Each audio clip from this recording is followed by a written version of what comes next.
Okay, here we are with... Hey again, Howard. Haven't seen you in a year.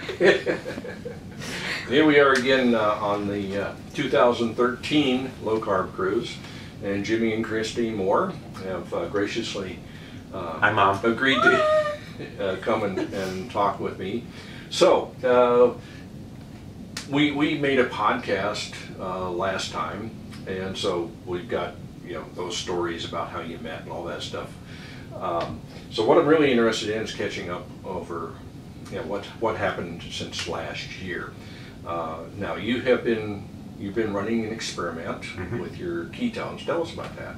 Yeah, so at last year's conference we had Dr. Jeff Volek here with us, and he's one of the co-authors on a book with Dr. Steve Finney. They're the co-authors with Dr. Eric Westman on The New Atkins for a New You. Anyway, they've been writing a series of books. The Art and Science of Low-Carbohydrate Living was their first one. They let me write a chapter in that book.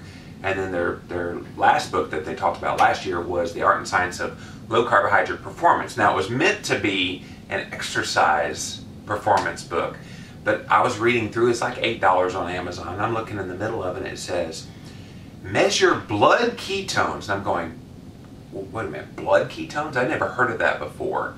All of us low-carbers have always measured ketones in the urine. Pee on the stick, bada bing, bada boom, is it purple, all that stuff. And I'm like, blood ketones. So I go to search out for a meter. They're really hard to find. As far as the strips go, you can get the meter online for about $15 or $20, but the strips can be really, really expensive. But started testing my blood ketones to see where I was, and the very first reading, 0.3. Well, you're looking for between 0.5 and 3.0 ideally. So I was like, dang, there's something going on here. So I start flipping through the book, and it says some things you can do to improve your blood ketones. Cut carbs. Got that. Been doing that forever. Limit protein. I went, whoa. Limit protein? Thought it was a high protein diet. Okay, all right, let's limit protein. Eat more fat. Oh, I can do that. I thought I was eating pretty good. We all think we're eating a high fat, and we probably are 50 to 60% of fat, and that's pretty good for a lot of people, but maybe not good enough for everybody. I know I eat enough, I get funny looks. Yeah. Like, I was at the breakfast today, I totally freaked out the people around me because I've been bringing my own butter to the omelet station, and I'll say, will you please wipe out that, whatever that spray is. I know what the spray is, but wipe it out, really good. I said, can you use the butter? And he's like, just one? I said, no, all three I want you to put in the pan.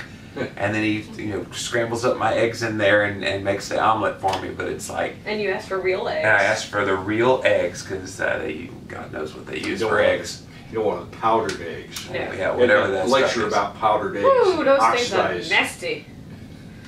Yeah. They taste okay, they just oxidized cholesterol. Yeah. Exactly. And that, we'll talk about cholesterol here in a minute, but yeah, that's just, ugh. So anyway, and then some guy walks up behind, I'll have a 4 egg white omelet. And I'm like, can I have his yolks? I would gladly eat his yolks. Yeah. But so I started testing, and I got my blood ketones higher and higher to a level that was right for me. And the ketones, it's when you start producing and burning fat for fuel, that's what you want. And so when I was on this cruise last year, I was over 300 pounds again. I was not happy about that. And so while doing everything that you thought was right. high fat, high protein, low carb, which worked for me in 2004. So I started tweaking things just a bit. And I mean, you saw my presentation. I didn't move a whole lot of things from what I was doing. It's just kind of shifted things to work for me. And while I started losing weight, that wasn't the coolest part of this experiment. Seeing all the health changes, which I was in pretty good health markers already. Triglycerides were like in the 70s. Now they're in the 30s. Lower than mine. Significant. Well, you ready to start sticking your finger every day? She actually is. Yeah, when we get back, now that I'm done with my experiment, I thought it would be fun to have her test her blood sugar, blood ketones, and weight for a whole month. Now you've been doing this on a more than once daily type. Yeah, so my fingers are plenty calloused now from pricking my finger. Yeah, I'd be hesitant to use my left hand since I'm a violinist. That's right, yeah. But I've heard that, well, I've actually used that. It's painful, but it bleeds easier. Ooh. No, Yeah. I usually do like the around the edges is where the meatier part is. This finger usually does better because it's not quite as calloused on this one as it is that one, but I'll kind of go right there, to kind of work my way around and then come over here, here, all the way around. Anyway, I test in the morning for blood sugar, blood ketones, first thing when I wake up, and then I test at night 4 hours after I've eaten, ideally, to make sure the blood sugar curve has gone back.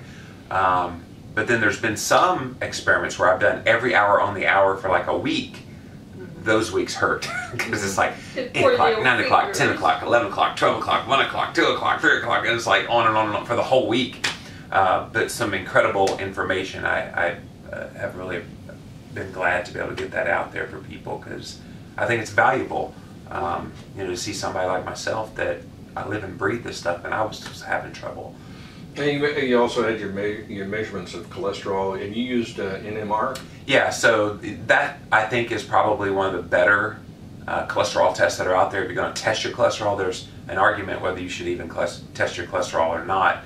And I've got a new book coming out that I've had a lot of experts go, why the heck are you testing your cholesterol levels? It doesn't matter particle size or otherwise. Everybody thinks it's important. Yeah, and in fact, a few of them said, I don't even test for cholesterol unless my patient asks for it. And then I'll ask them, the doctor will say, I'll ask my patient, why do you want to test your cholesterol? And the patients are like, isn't that what you're supposed to do? They just want to know what their number is. My doctor always gets the cholesterol test, and up until the last time, she always, well, you really need to go on a statin. And I finally barked at her enough that... Yeah, they did that with me last year. My cholesterol was 220. Well, you were just there last week. Yeah, yeah. Tell them what your doctor said just last week. Well, I mean, he said to watch my saturated Watch fat. your saturated. Oh, and he did it very trepidatiously because I was sitting here and she was up, and he kind of looked over at me and went, and I need you to watch your saturated fat. He knows like, how Jimmy lost his weight. He knows that I eat. He has no idea I'm eating 85% fat, mostly saturated in my diet right now. But he knew better than to put me on or try to push a statin on me. Yeah, he didn't push statin this time. He stopped that song and dance. I took statins for a while. And yeah. I know you have to die of something, but... I don't want to die of that. That's just because it's been known now to induce diabetes and induce cancer, neurological issues, Alzheimer's disease, which is cause heart attacks. And cause heart attacks. Yeah, her grandma actually back in, was it February, had like 2 heart attacks in a week. Several years ago she had a couple of heart attacks, and then right after Christmas she had a heart attack. Didn't go to the emergency room, just didn't deal with it. A week later she had another heart attack. They put her in the hospital, and then they released her, and then she had another heart attack, and finally they did more tests, and it turned out to be her heart valve had calcified. Yeah. So they went in and did the heart valve replacement surgery through the groin. And I mean, she seems to be doing fine now. Yeah, but I mean, she's on a statin. She's on 15 years. She's been on a statin. Yeah. And as you know, women have shown no benefit. Yeah, there's no test for women. In fact, they say women get worse. They get more of the symptoms in preparing for my book. More of the symptoms from taking statins than guys do. Now, I had some pretty bad symptoms when I took Lipitor and Crestor, but women, it seems it hits them harder. I'm not sure why. There was why. something in one of the sessions, I forget who said it, is if we need to start treating diseases and not risk factors. That was his. Oh, that was you? That was okay. his, yeah. Yeah, I remember somebody would say that. So, yeah. Yeah. Absolutely. Okay, so your cholesterol, now you have just turned in a manuscript for a new book. I did a week ago, and it's called Cholesterol Clarity, What the HDL Is Wrong With My Numbers. A little play on words there. Got that from a guy at my church. I was talking to a group of them, and I said, I'm writing this book on cholesterol, trying to help like lay people understand it in easy to understand language. And he said, yeah, what the HDL is wrong with my numbers? And I went, that is brilliant. And so I had to pitch it to Victory Belt, is my publisher. They did Rob Wolf's book, Diane Sanfilippo. They've written 7 best-selling, New York Times best-selling books. They hope 8 with mine. And I had to pitch it to them because oh, it's too whimsical. You can't do a whimsical title like that with such a serious book. I'm like, you don't understand my writing style then if you think it's going to be a serious book. It's dead serious, but not this stoic dry. So I was like, what the HDL is wrong with my number is going to draw people into at least open the book. And then once they're in there, whoa, I didn't know that. Whoa, I really didn't know that. You know, we really tried to put information that you're just not hearing in the mainstream. You know, who knows, Dr. Oz may have, me and my co-author, Dr. Eric Westman is the co-author. I'll find a book cover, I'll put it in the show notes. Yeah, absolutely. It's on Amazon now. Yeah, it's for pre-sale or? Yeah, seeing pre-sale, it comes out August 27th, 2013 in America, and September 20th, 2013 around the world. Mm-hmm. Why is the around the world? Yeah, I'm not sure what the delay is. I know that I'm working with my publisher on making a metric version of it available so that all those poor guys, everybody but America, is almost on the metric system, so it'd be nice to have it in their numbers. When we did our trip to Australia, that was kind of tricky because I was sitting there trying to translate what 300 cholesterol is. Because theirs is just like a single millimolar. It was like 9.6 or whatever, and I was like, I don't know what this means, but maybe you do. It's like 9.6. And same with blood sugar, they have like 4.1 for 80 something, and yeah. So. Yeah, and you've been carefully tracking a lot of different things. Yep. For instance, your hair is short. Yeah. Tell us how I roll. that. No. So I did a talk in Spokane, Washington a few weeks before the cruise, and one of the people in the audience was I think it was a chiropractor, and she said, "Hey, have you ever had your hair mineral analysis done?" I'm like, "No, can't say that I have." And so she's like, "Well, I do it in my office. I'll pay for it. I'd love to see what yours is like." After watching my presentation, she was just really intrigued. So I had to buzz the back of my hair and kind of get down. So it needs to be the hair on your head, not off the back of your arm. Yeah, well, there's other hairs that could be used that I will not mention on camera. But the back of my head worked, so sorry, that was TMI. So when I had this big bald spot in the back, I was like, well, I'll just go ahead and cut the side. Christine helped me kind of clean it up and everything. But yeah, so that's what that was all now about. I can't really tell that you've been buzzed in the back. Yeah, it actually looks pretty good now. Right. And let's see, what else did we? So you've turned in your manuscript. Now you're going to just chill out, right? I wish. So as soon as I turned in the manuscript, they're like, we're getting a lot of requests for you to write a book about your nutritional ketosis experiment because it's been so successful. And while the weight loss is cool, I think all the other health things are going to be even cooler for people to see. So I've just signed the contract a day before the cruise to write Keto Clarity, which will be my whole journey with nutritional ketosis. So you got the catchy subtitle picked out on that? I'm working on that. I literally just signed the contract, but at some point we'll come up with something. Maybe we can solicit some suggestions. I was going to say, I might have a contest with my readers. That'd be kind of fun. Oh. And the one that I choose, when you come up with it, send me I'll come to them and I'll personally hand deliver a autographed copy or something. That'd be kind of fun. Or you're helping me kind of do the marketing for this. This is good. Yeah, I'd be happy to help out where I can. I'm just kidding. I mean, me helping is like taking a thimble and giving out the ocean or something like that. Because your blog has about 150 times as many readers as mine does. So. But I've been doing it a little while too. It's different writing styles too. I mean, so you reach different people. And I think the longer you do it, the more people you'll get. He's from n=1health.com. Mm-hmm. Yeah, he's other and we've been back and forth. The time that Jimmy put his put our link on his website, I think our traffic increased by a factor of 3 for about a week or so. So We try to share the love. So you're working on Keto Clarity, mm-hmm. and that's actually from your own experience. Yeah, I'll do a little bit of some of the like the neurological improvements, the Alzheimer's, the epilepsy, and some of the other benefits of ketosis. But yeah, a grand majority of it is going to apply to the general population and say, hey, if you've been stuck even on a low carb diet, here's some things you can do. So you basically, with my presentation on this cruise, got a sneak peek of what the book's going to be about. So you're going to expand on what you talked about. Oh yeah, it'd be a lot of... Now, a lot of that appealed to me because, as you know, I lost a whole bunch of weight, and then I actually plateaued out about 50 pounds over where I should. Yeah. And I'm looking for ways to get rid of that last 50 pounds. Obviously, if I hadn't lost 100 pounds, I wouldn't be here. Right. I probably wouldn't even be alive. Right. Ditto. So I'm really happy to be gone with that, but I think I would really enjoy wearing a size 32 pant. That would be fun. Or like Jimmy said, I'd like to see my abs. Yeah. That's my goal, because people are like, what's your goal weight? And I'm like, that was my downfall in 2004. I stopped at 230. Why did I do that? Oh, well, 180 pounds lost sounded fun. From 410 to 230. And of course, you get all those comments of people. I'm 41 now, it's 32 then. No, how tall? 6'3". Oh, how tall? I'm sorry. Here when we're talking over each other. Yeah, I'm 6'3". 6'3". So ideally for BMI, they say I should be 180 pounds.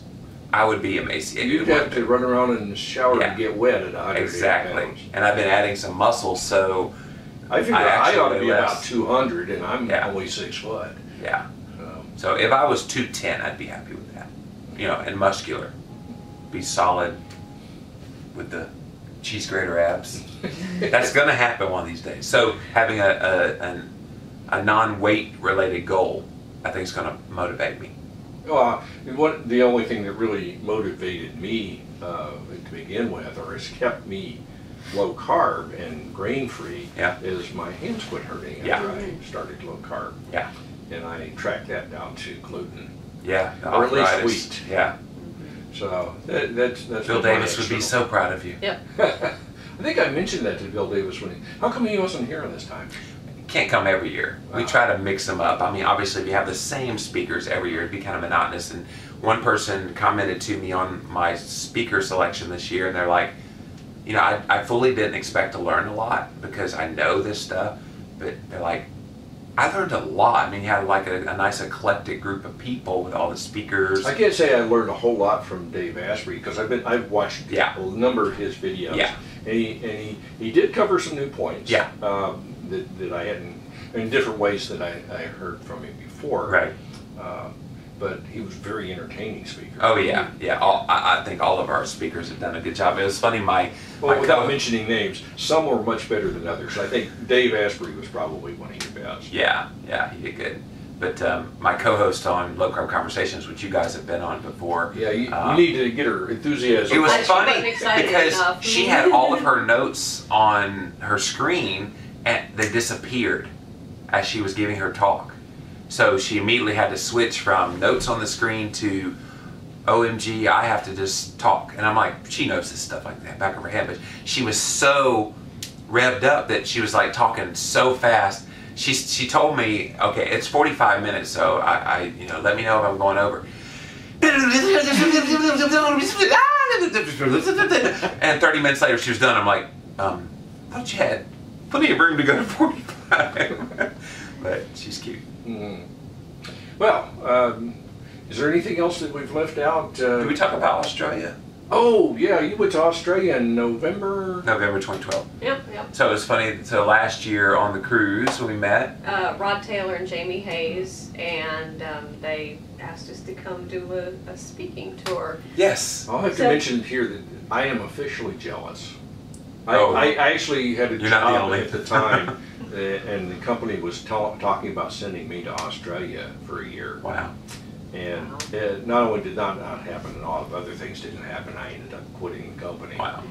But yeah, I'm definitely jealous. You got to go. And they've already invited us back. We're going next Yeah, year. because they had enjoyed so much. We had such an overwhelming number of people show up that they're like, we're going to book you guys for 2014 before somebody else does. I'm like, y'all have a lot of confidence that I'm going to have like lots of bookings for international talks. But what was funny was I'd never ever given an official lecture before then. So when they invited me and they're like, you do talks all the time. I'm like, yeah. No. I'd never given one. I mean, obviously I talk all the time on my podcast and I do these cruises and MC, but it's different when you're actually doing a presentation with PowerPoint. I didn't even own PowerPoint. I had to buy PowerPoint for the Australia trip. And but I remember the first one I did was in Melbourne. Melbourne, yeah. And after the talk was over, a bunch of people came up and said, man, you are so seasoned at this talking thing. And I'm like, if you only knew, it was, yeah, first time. First time. So now I got the bug. Yeah. Can't shut me up. So we went to Brisbane, Byron Bay, Adelaide, Fish Creek, Sydney. and Sydney. Yeah. So you're starting your international tours. So when are you going to go to South Africa? I actually, when I got back from Australia, some representatives from South Africa, from the UK, from Toronto, Canada, and one other place all wanted to start talking about doing a similar kind of tour in their house. I said, you build it, I will come.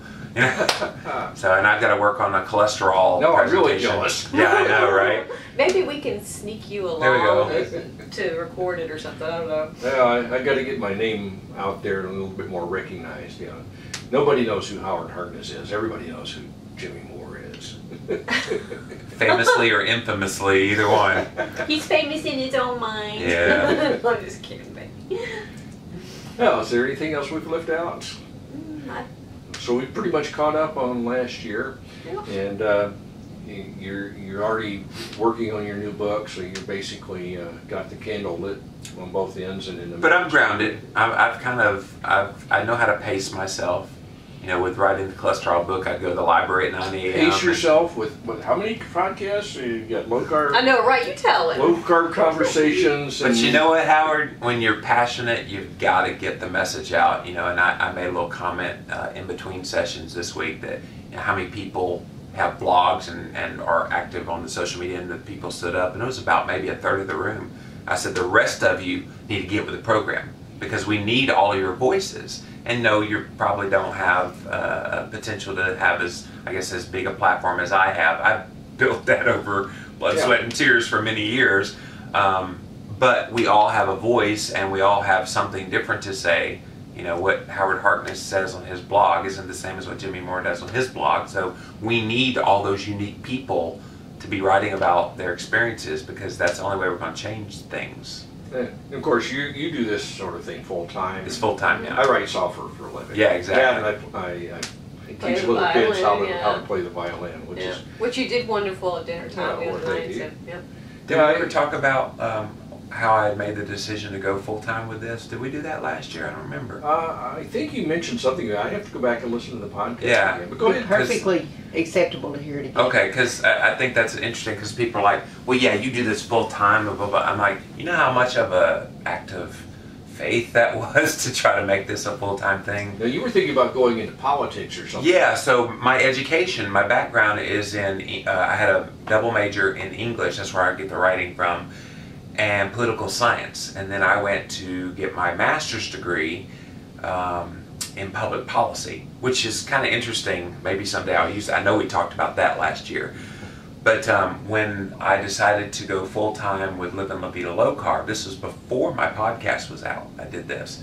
I told Christine, I said, I'd like to try to do this full-time. I'd love to invest more time because I was getting so passionate about wanting to get more and more, and I had literally just gotten this offer to do a podcast show. I didn't know what a podcast was. And so this guy said, hey, start a podcast. So I had no idea the podcast was going to be bigger than the blog, but at the time the blog was pretty good. So I said, let's try to do this full time. And she's like, are you crazy? Yeah. Blogging? Nobody's doing blogging full time as a job. In fact, we went to our tax guy that first year and he's like, what do you do? I was like, I don't know if you have a code for it. And he said, well, what is that? I said, oh, I blog. He said, no, I don't have a code for that one. He said, you're an author. And so he put down author, which is true, which I am an author. So. But that was a leap of faith, and I remember Christine was freaked out because she was like, it's like a sales job kind of thing. You don't know how much money you're going to bring in a month. And, Yeah. But it's worked out. That was October 2006, the same month I started Living La Vida Low Carb show. Yeah. And here it is 7 years later, and we're still okay. Yeah. I still get really nervous about it. I mean, it's just a woman thing. We like to have security. Oh, And- you should have seen Georgine the day I came home and said, I'm going to quit this perfectly good job that I'm doing, and I'm going to go contracting. Yeah. Yeah. So And it did rather well at it for several years, at Yeah. least up until 9/11. Yeah. And then the contracting market kind of Yeah. cratered. But back into it now, and I'm actually doing pretty good. I start my new job on Monday, Nice. good. so They're like, wow, you look so rested. Yeah. Yeah, I'll come back tanned and rested and all that. That's right. I'm eager to get back to work. Me too. I like writing software, and I like teaching little kids how to play the violin. So I don't know if I'll ever have the passion for this that Jimmy does. Oh, you have the passion. You just don't have the time to commit to I it. have other things that I'm also interested in. Yeah. Well, and you can Plus, be an you know, influence in those areas. Yeah, I saw, I've seen the example out there. You can actually, if you can lose 100 pounds and keep it off, you can make a living off of that by telling people, oh, I lost 100 pounds and kept it off. Yeah. And so I've lost 100 pounds and I've kept it off, but the problem is that I'm still chubby. So I don't feel like I could go out and present myself as the model for weight loss because I don't have the answer yet. Well, and even a year ago when I was back up over 300, people are like, oh, he gained back all of his weight. I'm like, no, I still had over 100 pounds off from where I originally started. It's all this perspective thing. I think, the whole judgmental attitude towards looking at somebody just how they are now, forgetting from whence they came. Oh, and you get enough of that from what's her Well, we're not going to go there. Don't give her any more credence than she deserves, which is none. Worse than none. Well, anyway, I'm really happy to have had the chance to talk to you guys again. Ditto. I hope that we get to join you on next year's. That'd be awesome, yo. No more carnival. Then we can catch up on the events again. Yeah, I have 2 books by then, so. Super. Well, thank you. I'm going to give a fist bump. Oh, bump. Oh, I see. So it's bump. Let's try that again. Boom. There you go. So where did that come from? I'm so making it. That's our little inside thing. Oh, yeah. Yeah. We have several different things you do. On our last cruise, which was back in January, yes, they specifically said we're not shaking anybody's hand because they didn't want us to. So that's to avoid the spread of the. This is the Howie Mandel. They have the super bug breeding exercise that they're going through. The only really good way to deal with spread of bacteria by hand is to remove them. You remove them with soapy water and rinsing them really good. And it's the only cruise I've ever been on. When I got home, I got sick the next day. Really? Wow. Everybody fist bumping? Yeah, I don't know. I never get sick. I'm not a sick person, but I sure enough, I got up the next morning and I'm like, whoa, I'm sure glad this wasn't on the way home. Wow. Well, thank you all for joining us. Thank y'all. We'll make this a wrap.